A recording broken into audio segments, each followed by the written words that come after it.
छोटे से गांव में एक लड़की रहती थी, गौरी। गौरी हर दिन की तरह अपने सिर पर घड़ा लेकर कुएं की तरफ गई। वह वही पुराना कुआं था जो पीढ़ियों से गांव का हिस्सा था। कहते हैं उस कुएं का पानी बहुत मीठा और स्वादिष्ट था। एक दिन गौरी को उसकी मां ने गांव के उसी कुएं से पानी लाने के लिए भेजा। जब वो कुएं के पास पहुंची तो उसने देखा पास ही मिट्टी के नीचे कुछ चमक रहा है। वह घुटनों के बल बैठी और थोड़ी मिट्टी हटाई। वहां एक पुरानी शीशे की बोतल थी।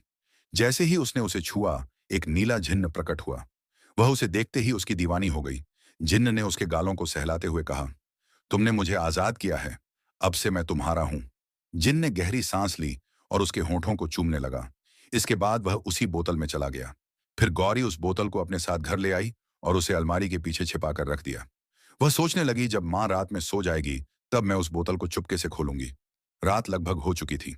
गौरी ने मां के लिए खाना पकाया और अपनी मां को पेट भर खाना खिलाया ताकि मां जी जल्दी सो जाए।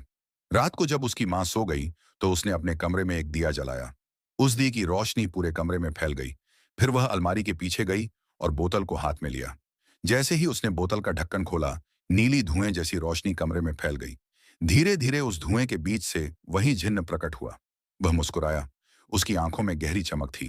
वो चलते हुए उसके पास आया और उसके गालों को सहलाते हुए बोला, मैं अब से तुम्हारा हूं, तुमने मुझे आजाद किया है।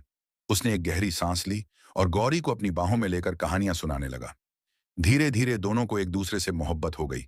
जिन्न रोज रात आता, कभी उसके गालों को सहलाता, कभी उसके होंठों को चूमता और वह दोनों करीब आने लगे। गौरी को लगता कि यही जिन्न की सच्ची मोहब्बत है। रोज रात दोनों बातें करते और जिन्न उसे तारों की जादुई कहानी सुनाता। धीरे धीरे गौरी उसके और पास आने लगी। एक रात जब जिन्न उसके बेहद करीब था, दोनों एक ही बिस्तर पर थे और उनके बीच की गर्माहट बढ़ती जा रही थी। तभी उसकी मां नींद से अचानक उठी। उनका ध्यान गौरी के कमरे की ओर गया। वो सोचने लगी कि गौरी क्या कर रही है। वो उठी और उसके कमरे की ओर बढ़ी। खिड़की से हल्की रोशनी झांक रही थी। वो खिड़की के पास गई और देखा गौरी कमरे में जिन्न के साथ मदहोश हो रही थी। जिस तरह जिन्न उसे चूम रहा था और बाहों में भर रहा था, यह देखकर उसकी मां हैरान रह गई। उसी पल कुछ अजीब हुआ। सावित्री देवी की आंखें उस जिन्न पर टिक गईं। रात का पूरा दृश्य उन्होंने देखा। अगले दिन जब गौरी घर से बाहर गई तो सावित्री देवी ने घर के सारे दरवाजे और खिड़कियां बंद कर दी और उस बोतल को ढूंढने लगी।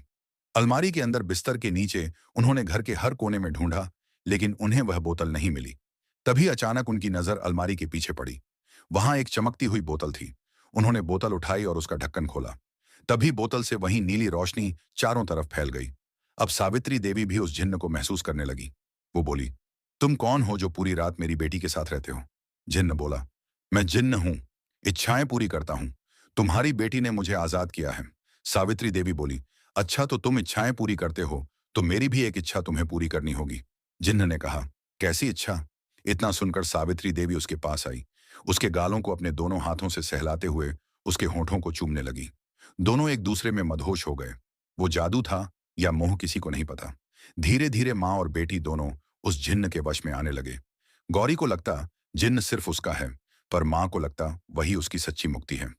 एक दिन जब गौरी घर से बाहर गई तब मां ने फिर से उस बोतल को उठाया और दरवाजे बंद कर दिए, लेकिन जल्दबाजी में वह खिड़की बंद करना भूल गई। उधर गौरी जब अपना काम खत्म करके घर लौट रही थी, वह लगभग घर पहुंचने ही वाली थी। इधर सावित्री देवी उस जिन्न के साथ मदहोश हो रही थी।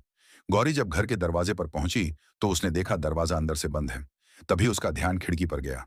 वो मां को पुकारने के लिए खिड़की के पास गई, लेकिन जैसे ही उसने अंदर देखा, उसकी आंखें फटी की फटी रह गईं और मुंह खुला का खुला रह गया। डियर सब्सक्राइबर, आखिर गौरी ने ऐसा क्या देखा जो उसकी आंखें फटी की फटी रह गईं? कमेंट में अपनी राय जरूर दें। और हाँ, कहानी में आगे क्या होगा ये देखने के लिए चैनल को सब्सक्राइब करें। असली मजा तो अब आएगा।